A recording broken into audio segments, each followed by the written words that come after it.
The first thing Drav noticed was the map. It was pinned to a flat rock just outside the prefab shelter, held down by a chunk of cooled black basalt. Hand-drawn, annotated in thin lines and small human script. Someone had marked gas vent locations, lava channel edges, and what looked like safe crossing points across the ridge. The ink had not faded. It was recent. Drav stood over it for a long moment. His suit's external temperature sensor read 412 degrees at ground level. The sulfur reading was 17 times above survivable threshold without filtration. The seismic monitor in his left boot was logging micro-tremors every 90 seconds. He looked at the map again. Then he looked at the shelter. Small, prefab panels, the kind used in human colonial outposts. One solar collector on the roof, slightly tilted. A rack outside with what appeared to be drying food packets and a pair of boots. Regular boots. No environmental lining. No heat shielding. He opened a channel to the ship. "Commander Sale, we have a problem." Her voice came back flat. "Define problem." "Someone lives here." Silence. Then, "On Varec 9. "Yes." Another silence. Longer this time. "Hold position. Do not touch anything." Drav stepped back from the map. His two scouts, Fun and Auric, had spread out along the edge of the shelter. Fun was crouched near the door, reading atmosphere on his handheld sensor. Auric stood further out, scanning the ridgeline with his visor on full magnification. It was Auric who said it first. "There's something moving on the south ridge." Drav turned. Through his visor, magnified, he could see a shape. Small, bipedal, moving along the top of a sulfur ridge at a pace that was not cautious. Not slow. Not the careful shuffle of someone in survival mode. It was the walk of someone who knew exactly where they were going. He zoomed in further. Human. Young. Female by build. She was wearing a worn jacket, dark pants, and a cloth bandana pulled up over the lower half of her face. A bag over one shoulder. Something in her hand. A notebook, he thought. And she was moving directly alongside an active fumarole without looking at it, the way someone walks past furniture in their own home. "Are you getting this feed?" Drav said. "I'm getting it," Sales said. "Run a biometric error check. That reading cannot be correct." "I have run it twice." "Run it again." He ran it again. The suit returned the same data. One human. Core temperature normal. Respiratory rate normal. No signs of physiological distress. Stress hormone levels, low. Cognitive engagement markers. Active, elevated in a pattern consistent with focused interest, not fear. The fumarole vented a burst of superheated gas 2 meters to her left. She glanced at it briefly and made a small note in her book. Fun's voice came over the internal channel, quieter than usual. "She's not scared." "No," Drav said. "She should be." "Yes." She crouched near the vent and held her notebook at a specific angle, watching the gas pattern. Then she tilted her head and watched it again from a slightly different angle, like she was checking whether her prediction matched what she saw. Apparently satisfied, she wrote something else, stood, and kept walking. Drav found himself taking slow, careful notes. Not because he was ordered to, because something about what he was watching felt important in a way he did not yet have words for. He noted her footing. She never tested the ground before she stepped on it. She already knew which ground was safe. He noted her route. It was not the most direct path across the ridge, but it avoided every unstable patch, every active vent corridor, every soft crust section above a lava channel. She had memorized this terrain. Commander Sale's voice returned. "How long has the human operation been here?" "Unknown. The shelter shows signs of extended occupation. Months, minimum. And no contact report was filed. None in our system." Another silence. Sale processing. Move to observation posture. Cloak the scouts. "I want full behavior documentation for 48 hours before we consider contact. Do not approach her." Drav confirmed and signaled Fun and Auric to fall back to cloak positions. They moved quietly, their suits phasing to passive cloak mode. The shimmer lasted less than 3 seconds. On the ridge, the human girl did not look up. But she paused. She stood still for just a moment, her head tilting slightly to one side. The way someone tilts their head when they hear a sound they are not sure they heard. Then she looked down at her notebook, made one small mark, and moved on. Drav did not think it was coincidence. He filed the observation note anyway. He labeled it, "Subject appears aware of environmental changes at above average sensitivity threshold." Then he added a second note underneath, which he almost deleted before deciding to keep it. Subject does not appear to be afraid of this planet. Subject appears to be comfortable. The fumarole vented again. The sulfur cloud rolled out across the ridge in a slow yellow wave. The human girl walked through the edge of it with her bandana pulled up, not rushing, not ducking, just passing through the way anyone else might walk through light rain. Drav watched until she crested the ridge and dropped below the other side. Then he stood in 412 degrees of hell and tried to figure out what he had just seen. She woke up before sunrise. Drav knew this because he had been watching since the 3rd hour of the night cycle, and she had not moved for 6 hours, which the biometric feed confirmed as genuine sleep. Then at the precise moment the sky above Varec 9 shifted from black to the dull orange-red that passed for dawn here, she sat up. She sat outside the shelter on a flat rock with a cup of something warm and looked at the ridge. Not the safe part of the ridge. The active part. The part where the lava channel ran shallow and the surface crust above it was thin enough to glow faintly at night. She looked at it the way someone looks at a view they have not gotten tired of yet. There was nothing tactical about it. She was not scanning for threats. She was just looking because she wanted to. Drav added it to his notes. By mid-morning, he had 3 pages of observations and a growing sense that something was wrong with his entire framework for understanding this situation. Every survival behavior model he had been trained on assumed that a creature in a hostile environment would spend its energy minimizing exposure to that environment. Conserve. Shelter. Avoid. She was doing the opposite. She spent 4 hours on the south ridge mapping new vent activity. Not from a distance. Close. She would find a new vent, crouch near it, measure it somehow with a small tool she kept in her jacket pocket, right in her notebook, and then move to the next one with the easy body language of someone doing routine work they enjoy. Twice the ground vented unexpectedly near her feet. Both times she stepped back 1 step, waited for the burst to pass, and stepped forward again. She was not startled. She was not alarmed. She waited for the venting to finish the way a person waits for a bus to pass before crossing the street. At midday, she sat near a lava shelf and ate. She took her boots off. Auric made a noise over the internal channel that was not quite a word. I know, Drav said. She took her boots off. I saw. On the lava shelf. It is cooled basalt. The surface temperature there is only about 80 degrees. That is still 80 degrees. Drav did not have an answer for that.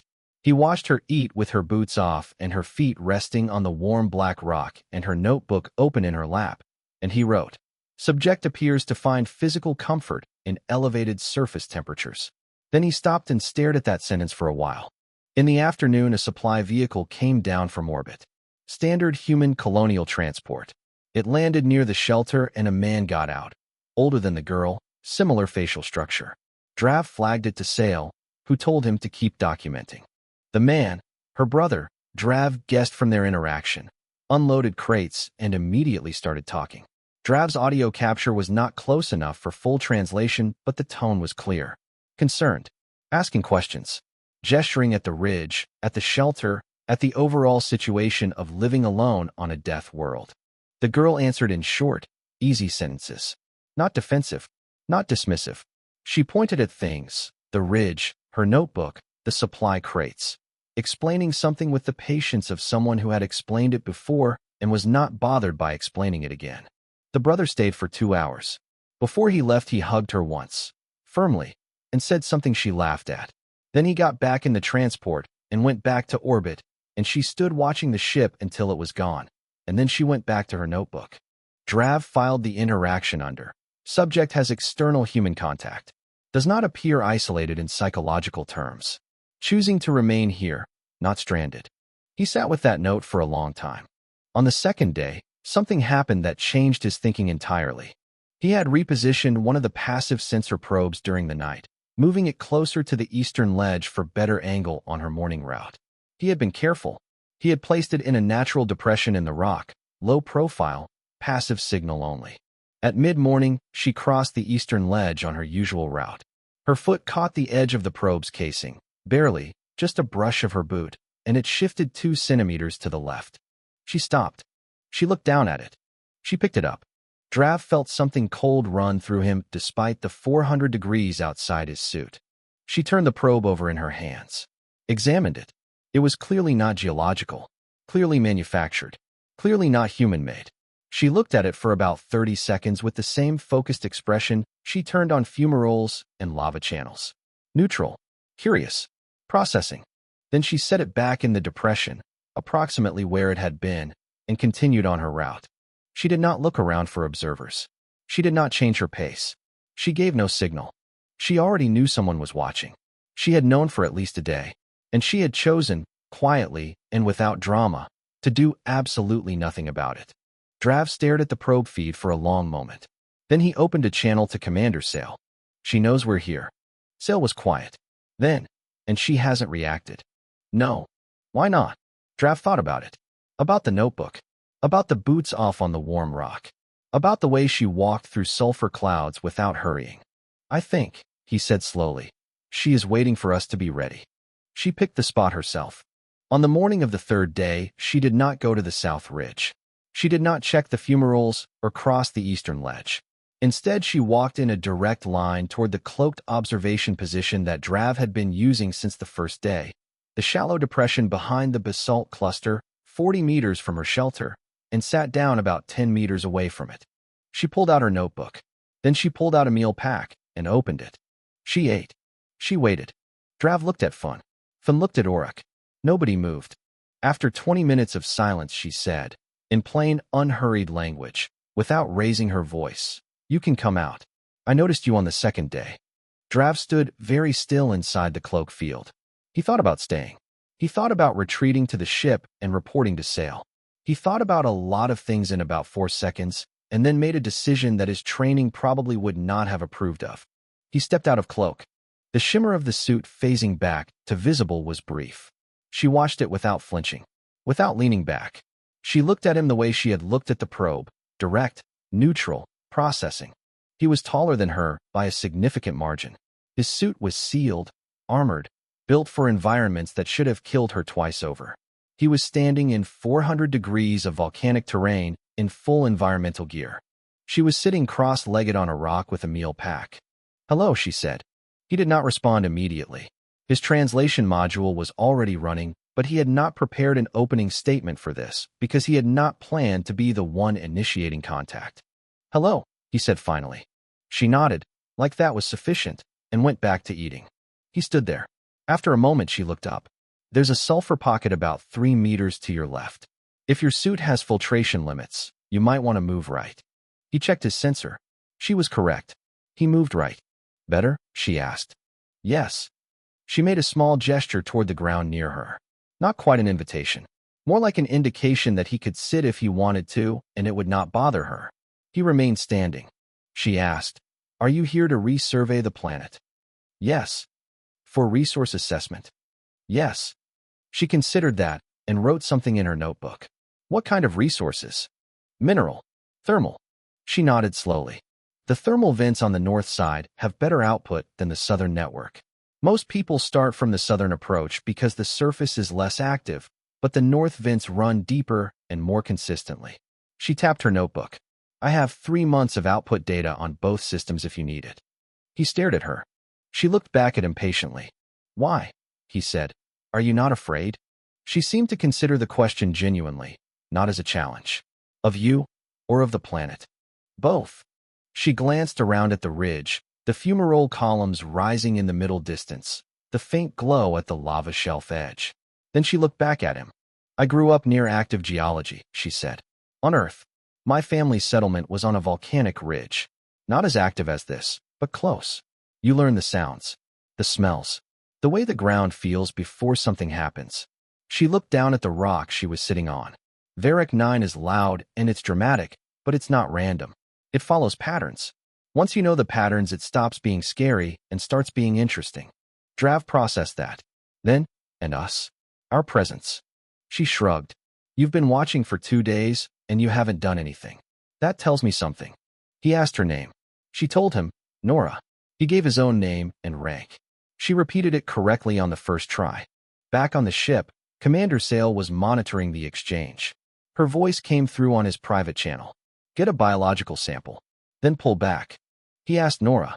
Her response was to hold out her arm without looking up from her meal pack and say, "Left arm or right?" "Left." She offered it. He collected the sample with a standard kit. She watched the process with mild curiosity and did not tense or pull back. When it was done, she asked, "Do your people have good travel food? Ours is terrible." He did not know what to say to that. She was already closing her meal pack and brushing ash off her jacket. Not dismissing him, just finished eating, moving to the next part of her day. She stood, picked up her notebook, and pointed up the ridge. The North Vent network starts about 2 kilometers up. If you want to follow, the path is safe if you stay to the right of the white mineral line. That's the stable crust edge. Left of it, the ground is hollow in places. She looked at him once more, not waiting for a response, just checking. Then she walked toward the ridge. Drav stood in the middle of a death world and watched her go. He had come expecting nothing alive. He had found a human girl who knew every inch of it and was, apparently, willing to give him a tour. He opened a channel to Sail. Sample collected. She also offered to share 3 months of vent output data. Sail was quiet for a moment. What did you offer her in return? She asked if we had good travel food. Another pause. Tell me you responded to that. I did not. Sail made a sound he could not categorize. Follow her. Keep documenting. He followed her. The science officer's name was Tyrrell, and she used the word impossible 3 times in a single briefing. Sail sat at the head of the analysis table and let her finish. The biological sample data was displayed on the central screen in columns of numbers that Tyrrell kept pointing at, as if the pointing would help make them make sense. Her respiratory system shows active adaptation markers, Tyrrell said. Not immunity, not genetic variants. Active, ongoing calibration. Her body has been adjusting its filtration response in real time to the sulfur concentration in the local atmosphere. The adjustment is incremental, consistent. It began, based on the cellular record, approximately 8 months ago. Sail looked at the numbers. She's been here 8 months. Which is when the adaptation began. Yes, it is. I am going to use the word again. It is impossible by standard models. The sulfur alone should have caused irreversible tissue damage within the first 72 hours. And yet she is taking notes. Sail pulled up the galactic records on humans. The file was not large. She had reviewed the species overview twice before coming to this system and had found it unremarkable. Non-spacefaring until recently. Bilateral symmetry. Standard carbon-based biology. Rated under threat classification as moderate, with a note about unpredictable behavior under stress. Survivability rating for extreme environments, low. She read the survivability rating again. Then she looked at the screen showing the live feed from Drav's suit camera, where Nora was crouching near a north vent with her notebook, measuring gas output with a handheld tool and occasionally leaning close enough that the heat shimmer was visible around her jacket collar. Update the records file, Sail said. Tyrrell looked at her. What should I write? I don't know yet. Leave it open. Below on the surface, Drav was learning things. He had not planned to spend 2 hours walking with her. Sail had said follow and document, so he followed and documented, and somehow the following had become something adjacent to a guided tour. Nora did not lecture. She did not perform. She just moved through the terrain and occasionally said something when it seemed relevant, the way a person talks when they are comfortable and do not feel the need to fill silence. She showed him the vent timing. Each fumarole on the North network had a rhythm, a cycle of pressure, release, pause, rebuild. Some were 8-minute cycles. Some were 20. She had mapped all of them. She knew them by location if not by name, and she pointed them out as they passed. This one's fast. Stay back when it's in the build-up phase. You'll feel it in the ground first. This one's slow. You can practically set a clock by it. He felt it in the ground. She was right. He asked, how long did it take you to learn the cycles? About a month for the basics. 3 months before I stopped second-guessing myself. And now? She considered. Now I mostly just know. She paused at a wide ledge and looked out over the lava channel below, the slow orange movement of it in the deep crack. It's not that different from learning anything. You pay attention long enough and patterns start to be obvious. He wrote that down. He was not sure why. It did not feel like data exactly. It felt like something else. After a while, he asked the question that had been sitting at the back of his observations since the first day. Your people have a settlement elsewhere in this system. Why do you stay here instead of there? She was quiet for a moment. Not evasive. Thinking. Out there I'm one of about 300 workers, she said.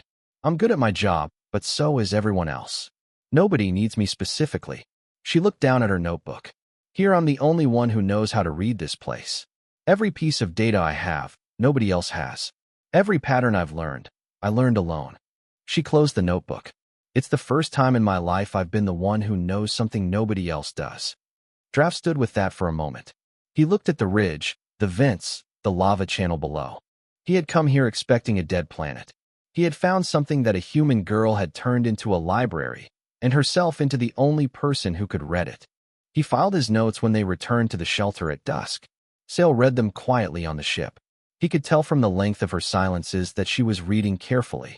Finally, she said, "She is not surviving this planet." He waited. "She is studying it," Sail said. "There is a difference." "Yes. And her data is better than ours. By a significant margin." Another silence. Longer. She offered to share it. "Without conditions," he confirmed. She said it seemed like the useful thing to do. Sail was quiet for a long time after that. When she spoke again, her voice had shifted slightly. Not warmer, exactly, but less flat. "Tell her we accept." He looked out at the shelter, where the light inside had just come on, a warm yellow square in the dark volcanic landscape. "I'll tell her in the morning." Commander Sail did not send someone. She came herself. Her officers noticed.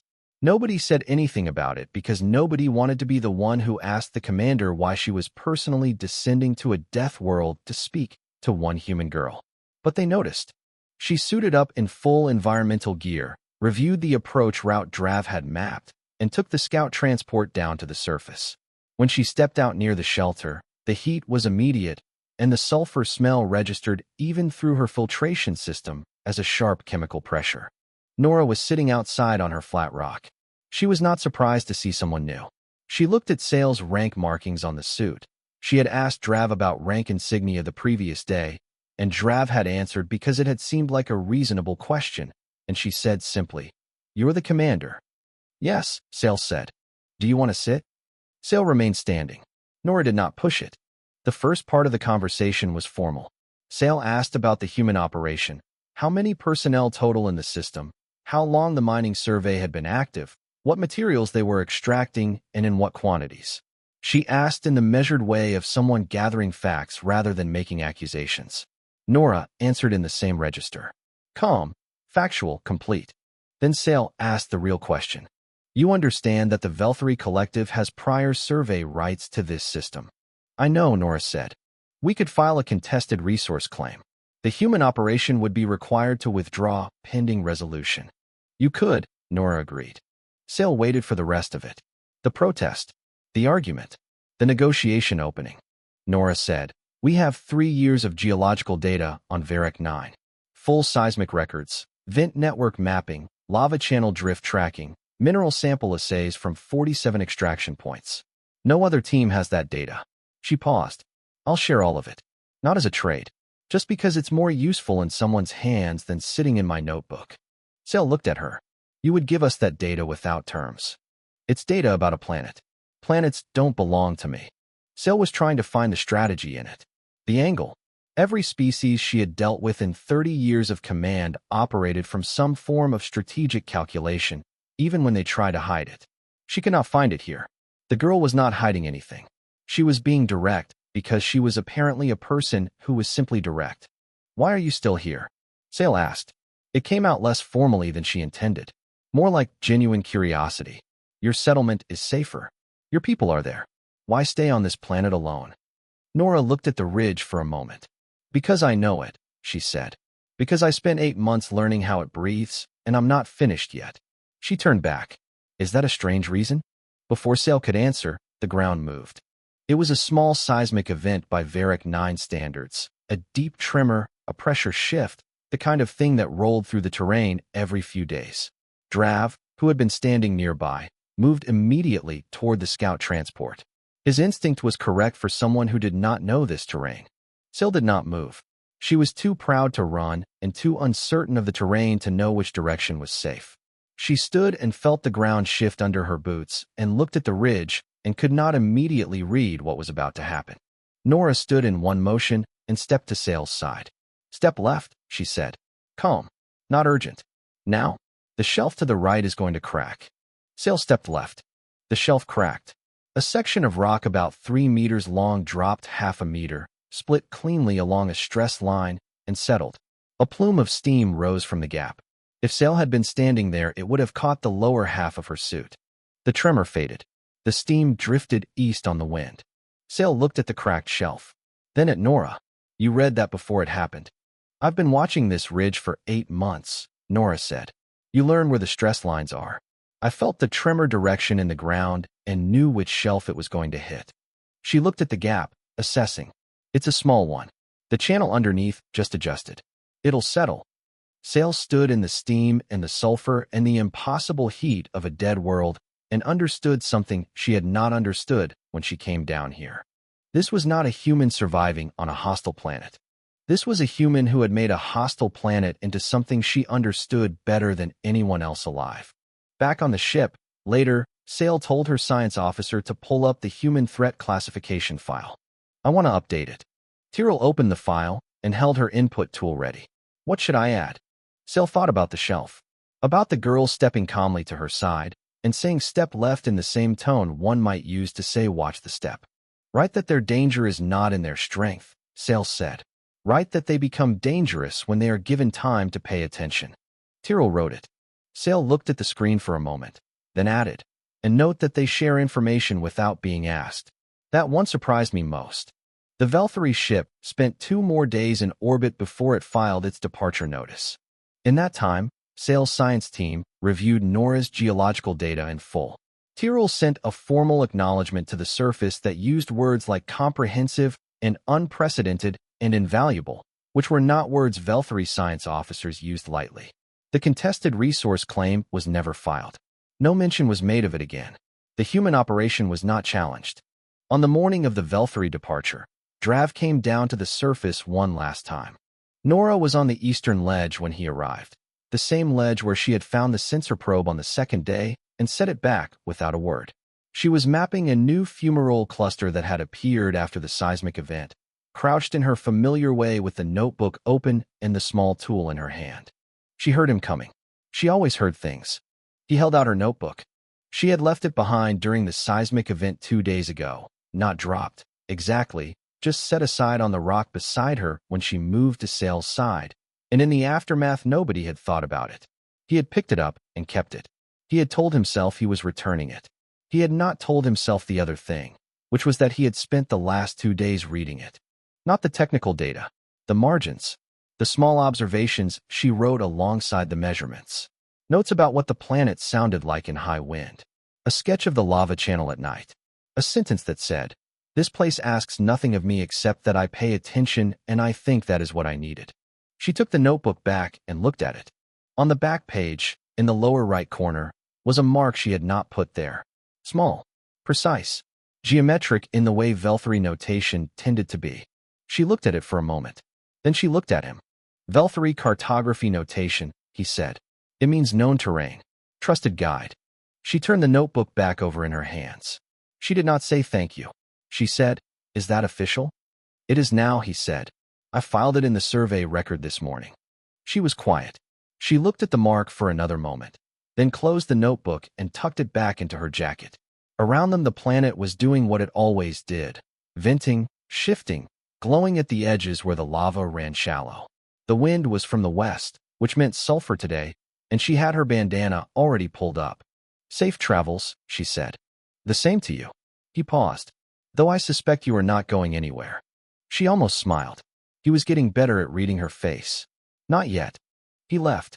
She watched the scout transport rise until it was a small shape against the orange sky, and then she turned back to the new fumarole cluster and got back to work. 3 hours later, the Velthary ship broke atmosphere. She heard the distant pressure change, the way you hear a large thing moving far away, and she looked up long enough to track the direction. Rook came down that afternoon with a supply run. He landed, got out, saw her standing at the ridge watching the sky, and said, "Were those Velthary?" "Yes." "Were they trouble?" "No." He pulled supply crates out of the transport and stacked them near the shelter. What did they want? She thought about how to answer that. About Drav standing in full environmental armor outside his cloak field with his translation module running and no opening statement prepared. About Sail stepping left without question when a girl she had met an hour ago told her to. About the cartography mark on the back page of her notebook. I think they wanted to understand why I stay, she said. Rook set down a crate. Did they get it? She took out the notebook and looked at the mark again. Small and precise in the corner of the last page. I think they got close. Rook looked at her for a long moment, the way he always did when he was deciding whether to push further or let it go. He let it go. He finished unloading, made her promise to come to the main settlement for 2 days before the next month was out, and left. She stood alone on Varec 9 as the evening light went the deep red it always did at this hour, the lava channels glowing in the low light, the fumaroles breathing their slow, steady breath. Somewhere in a Velthry database, a note had been added to the Death World file for Varec 9. Commander Sail had reviewed and approved the final language herself. It did not remove the Class D designation. The planet was still dangerous. The atmosphere was still lethal. The seismic activity was still extreme. But below all of that, in the addendum field, the file now read: Caution, site currently inhabited. Human presence confirmed. Active survey ongoing by single resident with 8+ months of direct terrain knowledge. Do not underestimate. On the ridge, Nora opened her notebook to a fresh page and started mapping the new cluster. The planet breathed around her. She breathed with it.